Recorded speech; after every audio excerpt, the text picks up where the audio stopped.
يوم لا ينفع مال ولا بنون إلا من أتى الله بقلب سليم. Baik, di sini ada pertanyaan-pertanyaan ya, dan ini mendekati tanggal 15 Ramadan terkait dengan apa yang diviralkan oleh sebagian orang dan disebarkan bahwa katanya ada hadits terkait dengan suara dahsyat di malam Jumat tanggal 15 Ramadan, kemudian akan terjadi huru-hara di bulan Syawal dan seterusnya. Ya. Dan ini sudah bertebaran di sana sini orang-orang yang mempopulerkannya. Nah, ini dipopulerkan dari beberapa tahun sebelumnya. Saya perasaannya beberapa tahun ini sering ditanya tentang hadits ini. Dan subhanallah, kejadian ini terjadi tanggal 15 nanti juga di malam Jumat. Maka dikaitkan lagi dengan hadits ini.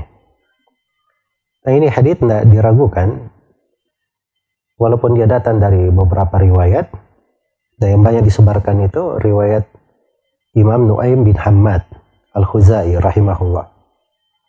Iya. Imam Nu'aim bin Hammad itu ada riwayatnya dari hadits Abdullah bin Mas'ud radhiyallahu taala anhu. Namun dari silsilah rawi-rawinya itu kelihatan dan nampak ada kelemahan yang sangat besar, bahkan oleh Syekh Al-Albani dihukumi sebagai hadits yang palsu. Iya. Itu adalah ucapan yang benar.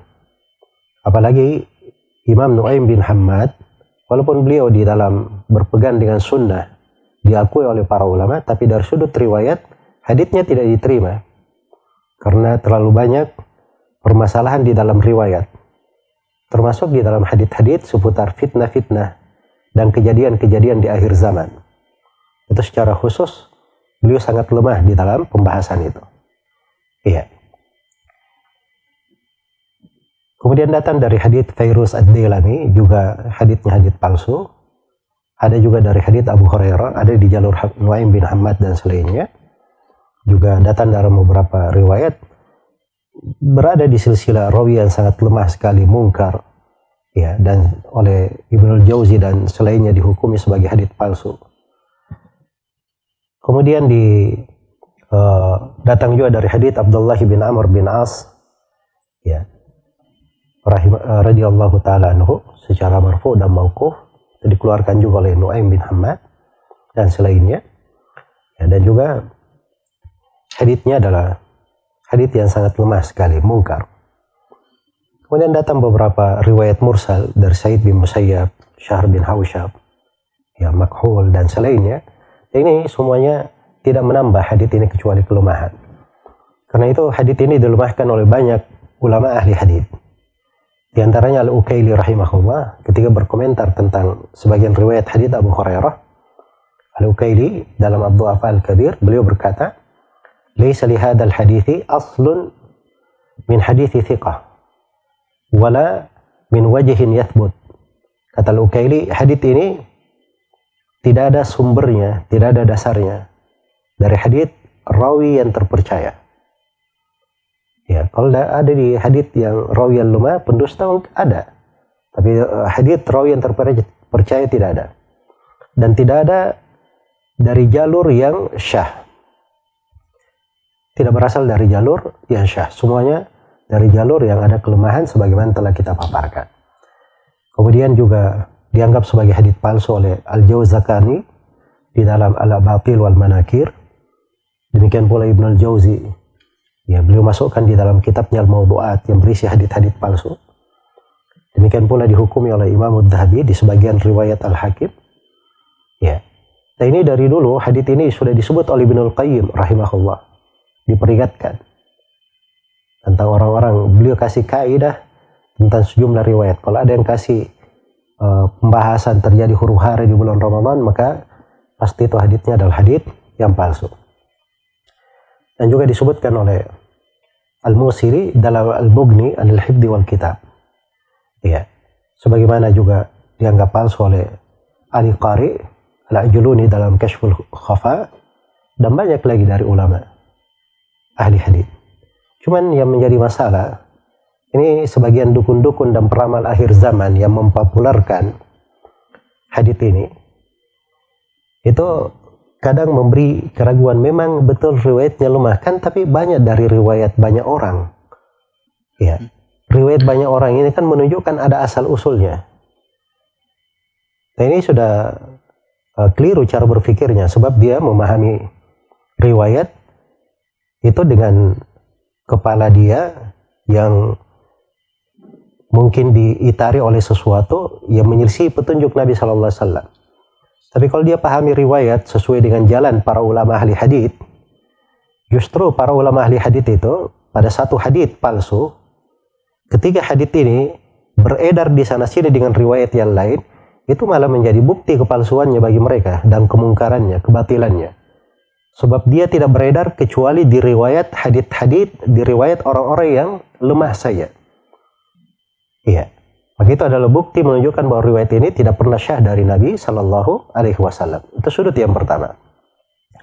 Sudut yang kedua, adanya banyak jalur riwayat itu tidak mesti menjadikan riwayat itu bisa dikuatkan. Ya, ada riwayat yang lebih mending dari ini, terkenal di tengah kita tentang keutamaan menghafal 40 hadits. Itu datang dari banyak riwayat, dari banyak sahabat. Hampir 10 orang sahabat yang meriwayatkannya. Ya, bahkan mungkin lebih. Disebutkan oleh Imam Nawawi dan selainnya. Tapi bersamaan dengan itu Imam Nawawi berkata, hadits ini walaupun jalur riwayatnya banyak, tapi riwayatnya sangat lemah, tidak bisa saling menguatkan. Nah, itu kaidah di kalangan para ulama ahli hadits. Iya. Kemudian sudut yang ketiga yang perlu saya ingatkan, ini bulan Ramadan. Bulan Ramadan ini datang di dalam hadits riwayat Bukhari dan Muslim, "Idza jaa Ramadan futtihat abwabul jannah wa ughliqat abwabun nar wa suffidatis syayatin." Apabila Ramadan telah datang, dibuka pintu-pintu surga, dibelenggu, ditutup pintu-pintu neraka, syaitan dibelenggu. Bulan penuh dengan rahmat, penuh dengan berkah. Apa masuk akal seorang ditakut-takuti di bulan Ramadan akan terjadi huru-hara, suara dahsyat? Dan ini adalah hal yang sangat tidak layak sekali di tengah umat Islam. Ya. Apalagi kalau kita pahami ruh dari agama ini, di tengah bulan yang penuh dengan keberkahan ini, harusnya seorang itu dibuat bersemangat beribadah, dibuat lebih banyak untuk memikirkan taubatnya, memperbaiki dirinya di bulan Ramadan, disibukkan dengan perkara-perkara, dengan hadits-hadits palsu, hadits-hadits yang tidak ada asal usulnya dari Nabi Sallallahu Alaihi Wasallam. Iya. Dan ini juga termasuk masalah di masa sekarang ini, karena banyak dari orang-orang yang kadang mainnya di dunia maya, kemudian pemilik ikon-ikon yang ingin diviralkan ikonnya atau banyak yang melihatnya, maka diambil dari sana sini. Ya, dan saya ingatkan, hadits Nabi itu bukan sembarangan menisbatkan satu ucapan kepada Nabi.